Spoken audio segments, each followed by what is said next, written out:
উদ্ধৃতি সহকারে ধৃতরাষ্ট্র এবং ভগবান সনৎকুমারের এই দুটি উক্তি প্রত্যুক্তি শুনিয়ে মহাত্মা প্রলয় দাসজি এইবার আমাকে লক্ষ্য করে বলতে লাগলেন, ইয়া বৈ বিদ্যা গুরুবৃদ্ধিষু নিত্যা। এই বাক্যটির উপর ভালো করে ধ্যান দাও। গুরুবৃদ্ধ শব্দে এখানে বৃদ্ধ গুরু বুঝতে হবে। যদিও কর্মধারয় সমাসে বৃদ্ধ শব্দ গুরু শব্দের পূর্বে বসা উচিত, তথাপি কতকগুলি শব্দে এ নিয়মের ব্যতিক্রম আছে। যেমন করার জৈমিনী এবং জৈমিন করার উভয়ই ব্যবহৃত হয়ে থাকে। করার অর্থাৎ কটাসে বর্ণ, তাই এখানে বৃদ্ধ গুরু বা গুরুবৃদ্ধ উভয়ই ব্যাকরণ সিদ্ধ হয়েছে। অবিদ্যার আবরণ শক্তি ও বিক্ষেপ শক্তির জন্য মানুষের মধ্যে অনেক সময় সত্যাত্মক জ্ঞান প্রতিরুদ্ধ থাকে, কিন্তু গুরুবৃদ্ধে প্রতিবন্ধকের অভাববশত সর্বদাই ওই জ্ঞান ভাসমান, প্রজ্জ্বল। গুরু শব্দের অর্থ তুমি জানো, যিনি অন্ধকার তথা অজ্ঞান দূর করেন তিনিই গুরু। অতএব মানুষেতে গুরু কল্পনা কর্তব্য নয়, কারণ পরমেশ্বর মহাদেবী একমাত্র গুরু। বৈদিক ঋষিরা যজ্ঞকালে ব্রহ্মা, হোতা, অধ্বর্যু, উদ্গাতা প্রভৃতিকে বরণ করবার পূর্বে অগ্নিকে বরণ করতেন। তারপর দেবতাদের প্রতিনিধি স্বরূপ ওই মানুষকে অর্থাৎ ব্রহ্মা প্রভৃতিকে বরণ করতেন। স্বয়ং মহাদেবের মুখ নিঃসৃত স্পষ্টোক্তি, মন্ত্রদাতা আপন হৃদয়ে গুরুর যে রূপ ধ্যান করেন, গুরুর সেই রূপ ধ্যানই তিনি শিষ্যকে উপদেশ দিয়ে থাকেন। মানুষ মানুষের গুরু কিভাবে হয়, এ কথায় কারো সন্দেহ থাকা উচিত নয়। কারণ আমি যদি জড়ধী হই, তাহলে কোনো শিক্ষকই আমাকে পণ্ডিত করতে পারেন না। সুতরাং যিনি পরমেষ্টি গুরু, তিনি স্বয়ং কৃপা করে জ্ঞানের অবরোধজনক আবরণ উদ্ঘাটন না করে দিলে জীবের আর উপায়ান্তর নাই। একমাত্র পরমেষ্টি গুরু বা দিব্য গুরুই পারেন জড়ধীকে দিব্য জ্ঞানী করে তুলতে, অমৃতের আস্বাদন দিয়ে পরম বোধিতে প্রতিষ্ঠিত করতে। দিব্যৌঘ, সিদ্ধৌঘ ও মানবৌঘ ভেদে তিন প্রকারের গুরুমণ্ডলী থাকলেও তারা সবাই দিব্য পরমেষ্টি গুরুর কিরণছটা।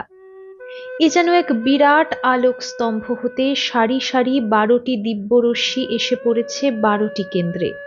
যেহেতু পূর্ণের কোনো অংশ হয় না, সকলেই পূর্ণ, সেই রকম ওই 12টি কেন্দ্রকে 12 জন দিব্য গুরু বলে ধরা হয়। শৈবাগম ও শাক্তাগমের পূর্ণ গুরুরা মনুষ্য ভাষায় প্রকাশযোগ্য করে ওই রকম 12টি পূর্ণ দিব্য জ্ঞানের কেন্দ্রকে 12টি নামে চিহ্নিত করে গেছেন। ভগবান সনৎকুমার গুরুবৃদ্ধ শব্দে ওই 12 জন দিব্য গুরুকে বুঝিয়ে গেছেন। তার মতে ওই 12 জন দিব্যগুরুর মধ্যেই ইয়া বৈ বিদ্যা গুরুবৃদ্ধেষু নিত্যা, অর্থাৎ সাক্ষাৎ ব্রহ্মবিদ্যা তাঁদেরই করতলগত। তাঁদের কৃপা ছাড়া অতীন্দ্রিয় জগতের রহস্য কিছুতেই কারো দৃষ্টিতে কোনো কালে দীপ্যমান হয়ে ওঠে না। তোমাকে যে মন্ত্রমালা মুখস্থ করতে বলেছি সেগুলি ওই পরমেষ্টি গুরু, দিব্যগুরু বা গুরুবৃদ্ধেরই প্রণাম মন্ত্র। শৈবাগম ও শাক্তাগমের প্রাচীন গুরু সম্প্রদায়ের মধ্যে গুরু পরম্পরাক্রমে ওই মন্ত্রমালা প্রাপ্ত হওয়া গেছে। এই পর্যন্ত বলে চোখ বন্ধ করে তিনি প্রায় 2 মিনিট কাল বসে রইলেন। তারপর চমকে উঠে বললেন, প্রায় 2টো বাজতে যায়, তুমি এবারে খেয়ে নাও। খাবার পর বিশ্রাম করতে থাকো, আমি 2 দণ্ড পরে ফিরে আসব। বলা মাত্রই তিনি ঘর থেকে বেরিয়েই হাঁটতে লাগলেন রামতীর্থের দিকে। আমি খেতে বসলাম। হাঁড়ির মুখ খুলে দেখি তাতে পরমান্ন আছে, তখনও ঈষদ উষ্ণ। আমি খাবার পর নিজের আসনের উপর শুয়ে পড়লাম। আমার ঘুম ধরে গেছিল। লাঠির ঠুকঠুক শব্দে জেগে দেখি তিনি এসে ঘরে ঢুকলেন। বেলা প্রায় 5টা বাজতে যায়। সূর্য পাটে বসেছেন। কিছুক্ষণ পরেই সন্ধ্যার অন্ধকার নেমে আসবে। তিনি এসেই মেঝেতে চুপ করে বসে রইলেন। আমার না ইয়ৌ না তথৌ অবস্থা। বাইরে বেরিয়ে হাত মুখ ধুয়ে এসে সন্ধ্যা করতে বসবো কিনা বুঝতে পারছি না। তিনি পূর্ববৎ ধ্যান ও নিমিলিত লোচনে বসে রয়েছেন। অত্যন্ত মৃদুভাবে তাঁর দেব শরীর দুলছে। তিনি স্থিরভাবে বসে থাকলে তার শরীর স্বাভাবিকভাবেই দোল খায়। ওঙ্কারেশ্বরে থাকাকালে এ আমি বহুবার লক্ষ্য করেছি। বসতে বসতে সারা ঘরটা সুঘ্রাণে ভরে গেল। এই সুগন্ধির উৎস যে তাঁরই দেহ, এ আমার পূর্ব অভিজ্ঞতা থেকে বুঝতে পারলাম। কতক্ষণ আর একইভাবে বসে থাকা যায়? শেষে স্থির করলাম, যাগ্গে সন্ধ্যা করতেই বসি। আমি বাইরে গিয়ে হাত মুখ ধুয়ে সান্ধ্যক্রিয়ায় বসবার উদ্যোগ করছি, এমন সময় তিনি কলকণ্ঠে বলে উঠলেন, মন্ত্রমালা তোমার কেমন মুখস্থ হয়েছে উদাত্ত কণ্ঠে শোনাও দেখি। ওই দিব্য মন্ত্র পাঠ করলে আর কোনো পৃথক সান্ধ্যক্রিয়া করার প্রয়োজন হয় না। দিব্যগুরুর প্রণাম মন্ত্রে জপ তপ যোগ ক্রিয়ার সমস্ত কিছু সূক্ষ্মভাবে অনুষ্ঠিত হয়ে যায়। যে কোনো সিদ্ধ বেদ মন্ত্রোচ্চারণের সমান শক্তি ওই মন্ত্রমালায় নিহিত আছে। এই কথাটি তুমি ভালোভাবে বুকে গেঁথে নাও যে ওই মন্ত্র পাঠ করলে মা নর্মদা, ভবানী শক্তি, হরিহর, বিষ্ণু আদি সমস্ত দেব শক্তি ও দিব্য শক্তিকে আরাধনা করা হয়, তুষ্ট করা হয়। মৃত্যুকালে ওই মন্ত্ররাজি কারো চিত্তপটে উদিত হলে সেই সুকৃতিবান সাধকের ব্রাহ্মী অবস্থা লাভ হয়। নাও, আমাকে ওই দিব্য মন্ত্রমালা মুখস্থ শোনাতে থাকো। তাঁর আদেশে আমি তাকে দুবার মন্ত্রগুলি মুখস্থ শোনালাম। তিনি বললেন, আভি মন্ত্রার্থ সুনাইয়ে জি। প্রতি 2 লাইন করে মন্ত্র শুনিয়ে তার অর্থ শোনাতে লাগলাম মহাপুরুষকে। মন্ত্রার্থগুলি প্রথমবার শেষ পর্যন্ত শোনার পর তিনি স্বগতোক্তি করলেন, গুরু তত্ত্ব প্রদর্শনায় দেশিক গুরু সম্প্রদায় দৃষ্টিমাশ্রিত শ্লোকা এতে ব্যাখ্যায়ন্তে পুনরপি ব্যাখ্যাং কুরু। আমি পুনরায় প্রতি শ্লোকের ব্যাখ্যা শোনালাম। খুশি হয়ে বললেন, কাল সকালে এখান থেকে যাত্রা করার সময় ভগবান সনত কুমারকে সাষ্টাঙ্গে প্রণিপাত জানিয়ে হরিধামে যাবে। আগামীকালের কার্তিক মাসের বিষ্ণুপদী সংক্রান্তিটি ভগবান সনত কুমারেরই দিন। হরিধামে পৌঁছেই যে মন্ত্র গত 9ই কার্তিক তোমার সাথী মহান্তজি তোমাকে উচ্চারণ করিয়ে সমুদ্র স্নান করিয়েছিলেন, সেই মন্ত্র উচ্চারণ করেই তুমি সমুদ্র স্নান করবে। গতবারে তুমি সমুদ্রে শ্রীফল উৎসর্গ করে গেছো, কাজেই এবারে তা না করলেও চলবে। তবে স্নান তর্পণাদির পর অতি অবশ্যই কর্পূর জেলে সমুদ্রের আরতি করবে। তারপর নৌকার চিঠি দেখিয়ে নৌকাতে উঠার অনুমতি আদায় করবে। আমি আজ দেখে এসেছি, প্রায় সন্ধ্যার মুখে 4টি নৌকা এসে পৌঁছেছে।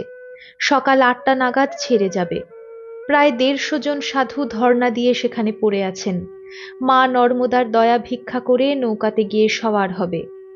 নৌকায় বসেও তুমি মা নর্মদা, মহাদেব, ভগবান সনত কুমার এবং মহর্ষি ভৃগুদেবের চরণে প্রণিপাত জানাবে। তোমাকে মহন্তজি ঠিকই বলেছিলেন, এই হরিধাম হতে ভৃগুকচ্ছ পর্যন্ত সমগ্র অঞ্চলটাই ছিল মহর্ষি ভৃগুর তপক্ষেত্র। ভৃগু ক্ষেত্র রূপে পরিচিত হওয়ার পূর্বে এখান থেকে মূল শ্রীপতি ক্ষেত্র পর্যন্ত সমগ্র অঞ্চল ছিল মূল বৈষ্ণবী শক্তি লক্ষ্মী দেবীর শ্রীক্ষেত্র। সেজন্য শিবভূমি নর্মদার এই পুণ্যস্থলীকে হরধাম বলা স্বাভাবিক হলেও হরিধামই বলা হয়। হর ও হরিতে কোনো তফাৎ নাই। নৌকায় বসে মা নর্মদার মূল স্বরক্ষরী বীজ জপ করতে করতে যাবে। নৌকার অন্যান্য যাত্রীরা সমুদ্রের উত্তাল তরঙ্গ এবং ভয়াল উচ্ছ্বাস দেখবে কেউ হারা নর্মদে ধ্বনি, কেউ বা নর্মদা বন্দনা, কেউ বা উচ্চ ঈশ্বরে শিবস্তোত্র পাঠ করতে থাকবেন ভয়ে এবং উত্তেজনায়। তুমি কিন্তু প্রবল কলরবের মধ্যেও এক মুহূর্তের জন্য মা নর্মদার বীজ মনে এবং জিহবাতে জপ করতে ছেড়ো না।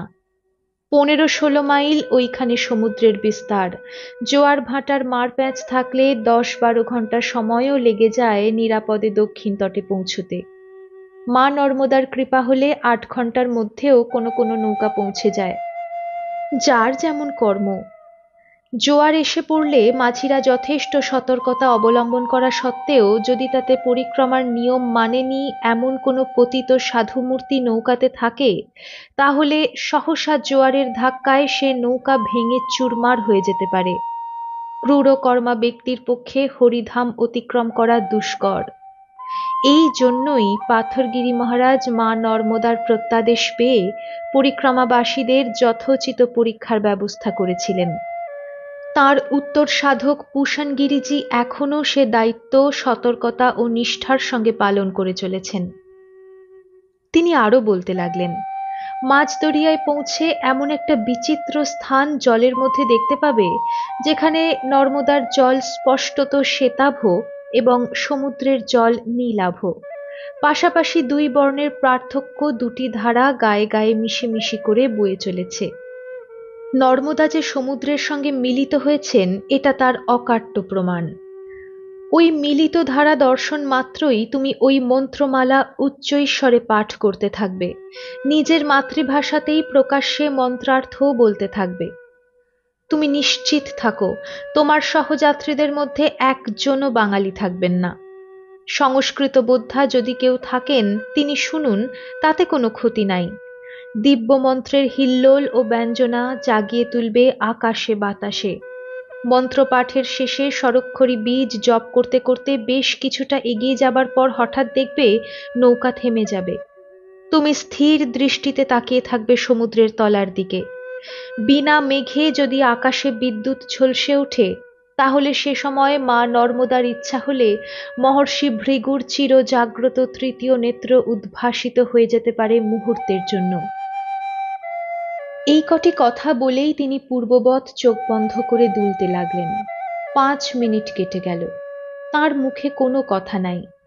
সাধারণ লোক হলে আমি হয়তো ভেবেই বসতাম দুলতে দুলতে তিনি হয়তো ঘুমিয়েই পড়েছেন, কিন্তু না, তিনি গভীর নিঃশ্বাস ফেলে বলতে লাগলেন, कहा न था सो कह दिया, अब कुछ कहा न जाए, एक रहा दूजा गया, दरिया लहर समाए। অর্থাৎ যা বলার ছিল বলে দিয়েছি, এখন আর কিছু বলা যাবে না। দুই গিয়ে এক হয়েছে, লহরী প্রবেশ করেছে সমুদ্রে। তুমি এখন শুয়ে পড়ো, ভোরে আমি জাগিয়ে দেব। পাশের কামরায় আমি থাকছি, কোনো ভয় নাই। এই বলে তিনি টলতে টলতে চলে গেলেন। তিনি চলে যেতেই আমি কিছুক্ষণ স্তব্ধ হয়ে বসে রইলাম। তার নির্দেশ মতো যাতে সব কাজ করতে পারি, এজন্য তার উপদেশের খুঁটিনাটিও মনে মনে ভালো করে সাজিয়ে নিয়ে শুয়ে পড়লাম। এক ঘুমেই সকাল হলো।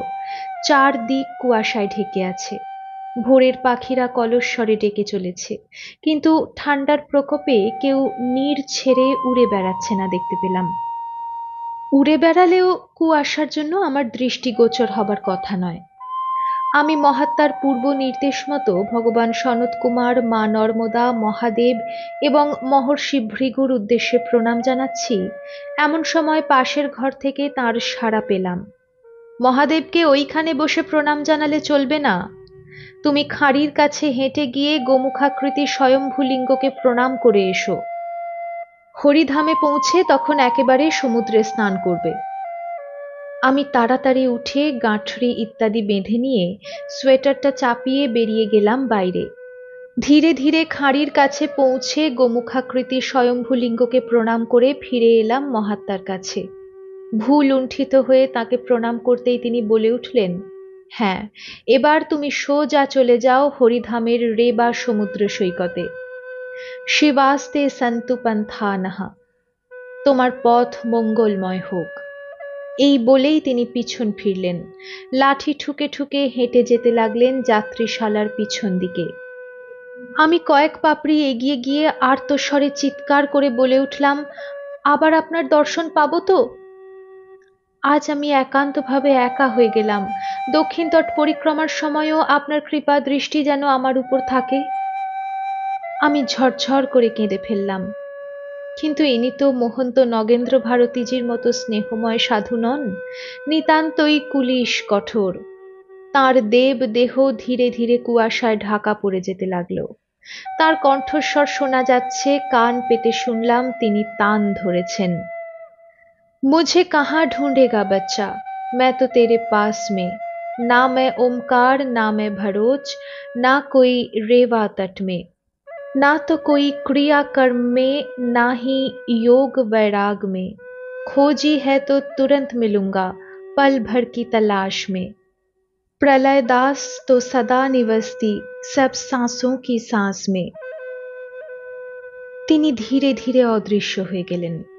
কিছুক্ষণ স্তব্ধ হয়ে দাঁড়িয়ে থেকে আমি ঘরে ঢুকে কাঁধে তুলে নিলাম গাঁঠরি এবং ঝোলা। হাতে লাঠি এবং কমণ্ডলু নিয়ে হেঁটে চললাম হরিধামের পথে। কুয়াশায় পথ ঠেকে আছে। রামতীর্থ, যমদগ্নি তীর্থ অতিক্রম করার পর কিছু দূর হাঁটার পর লোহারচা গ্রামে পৌঁছে গেলাম। তখনও সূর্যোদয় হয়নি, তবে পূর্বাকাশ ক্রমে লাল হয়ে উঠছে। সূর্যকে স্মরণ করে ঋগ্বেদের একটি মন্ত্র পাঠ করতে করতে এগিয়ে চললাম। আমি বালিয়াড়ি পেরিয়ে রেবা সঙ্গমে গিয়ে পৌঁছে গেলাম। দেখলাম সত্যই 4টি বড় বড় নৌকা কিনার থেকে প্রায় 200 ফুট দূরে নোঙর করা আছে। মাঝি মাল্লারা উনুন ধরিয়ে খাবার তৈরি করছে। একে সমুদ্রের গর্জনে কানে তালা লাগার জোগাড়, তার উপর সাধুদের চিৎকার, নৌকায় ওঠার জন্য তাদের আকুল আবেদন, নানা কণ্ঠে হর নর্মদে ধ্বনি, এক কথায় চারদিক হই হই কোলাহল। কল কল হু হু শব্দে মাঝে মাঝে ঢেউ এসে আছড়ে পড়ছে বালু তটের উপর। বাতাসের শনশন শোঁ শোঁ আওয়াজ, ছলাৎ ছলাৎ শব্দে ঢেউয়ের আছড়ে পড়া, সব মিলিয়ে মনে হলো আমি যেন শান্ত প্রকৃতির কোল হতে একটা তাণ্ডব নৃত্যের আসরে এসে পৌঁছে গেছি। নষ্ট করার মতো সময় আমার হাতে নাই। আমি বালির উপর ঝোলা, গাঁঠরি, আলখাল্লাদি ফেলে রেখে তাড়াতাড়ি নর্মদা ও সমুদ্রকে প্রণাম করে হর নর্মদে বলতে বলতে নেমে পড়লাম সমুদ্রে।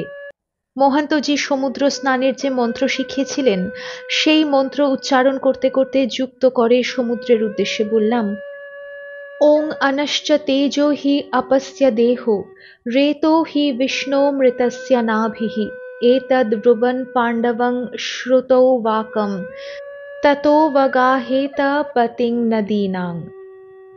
সমুদ্রে ডুব দিয়ে তর্পণ করে উঠে আসবো, এমন সময় এক বিরাট উত্তাল ঢেউকে ফুঁসতে ফুঁসতে ছুটে আসতে দেখলাম। আমার পিছনে সাধুরা তখন গেল গেল রব তুলেছেন। কোনো মতে আমি জলে লাফ দিতে দিতে ছুটে এসে উঠলাম বালু তটের উপর। গর্জনশীল ঢেউ ছলাৎ করে আছড়ে পড়ল তটকে প্লাবিত করে। দুজন সন্ন্যাসী দৌড়ে গিয়ে আমার ঝোলা গাঁঠরি তুলে নিয়ে সরে গেছিলেন বলে রক্ষা, নতুবা সব ভেসে যেত, ভিজে তো যেতই।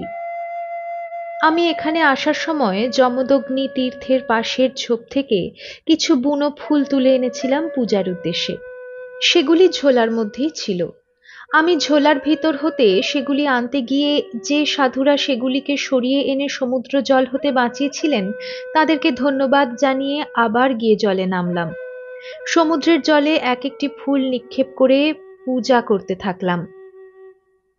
3 সপ্তাহ আগে মহান্তজির সঙ্গে এখানে আমরা যখন প্রথম আসি, তখন তিনি জানিয়েছিলেন যে এই সমুদ্র ও রেবার জলমূর্তি আসলে মহাদেবের অষ্টমূর্তির এক মহান মূর্তি, অপমূর্তি বা ভবমূর্তি।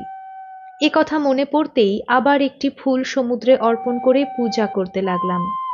ওং সর্বায় ক্ষিতিমূর্তয়ে নমঃ, ওং ভবায় জলমূর্তয়ে নমঃ, ওং রুদ্রায় অগ্নিমূর্তয়ে নমঃ, ওং উগ্রায় বায়ুমূর্তয়ে নমঃ, ওং ভীমায় আকাশমূর্তয়ে নমঃ, ওং ঈশানায় সূর্যমূর্তয়ে নমঃ। পূজার শেষে কর্পূরদানিতে কর্পূর জেলে সমুদ্রের আরতি করলাম। আরতির শেষে সমুদ্রের দিকে তাকিয়ে দেখি দূরে আবার একটা উত্তাল ঢেউ পুঞ্জীভূত সাদা ফেনার পাহাড় নাচতে নাচতে রোষে ত্রাসে ঊর্ধ্বশ্বাসে অট্টরোলে অট্টহাসে উন্মাদ গর্জনে ছুটে আসছে। 1 মিনিট পরেই প্রচণ্ড ঢেউ এসে আছড়ে পড়ল তটের উপর। বাতাসেরও কি দাপট! সাধুরা বোধহয় ভয় পেয়েছেন। তারা কাঁপা কাঁপা কণ্ঠস্বরে হর নর্মদে ধ্বনির সঙ্গে শিবস্তোত্র পাঠ করতে করতে পরিত্রাহী চিৎকার করতে লাগলেন। সমুদ্রের ওই তাণ্ডব দৃশ্য দেখে আমারও মুখ দিয়ে বেরিয়ে এলো বাঙালি ঋষি প্রণীত একটি বাংলা মন্ত্র। দোলে রে প্রলয় দোলে অকুল সমুদ্র কোলে, উৎসব ভীষণ শতপক্ষ ঝাপটিয়া বেড়াইছে দাপটিয়া দুর্দম প্রবণ। আকাশ সমুদ্র সাথে প্রচণ্ড মিলনে মাতে, নিখিলের আঁখিপাতে আবরি তিমির। বিদ্যুৎ চমকে ত্রাসি, হা হা করে ফেনু রাশি, তীক্ষ্ণ শ্বেত রুদ্র হাসি জড় প্রকৃতির। চক্ষুহীন কর্ণহীন গেহহীন স্নেহহীন মত্ত দৈত্যগণ, মরিতে ছুটিছে কোথা ছিঁড়েছে বন্ধন।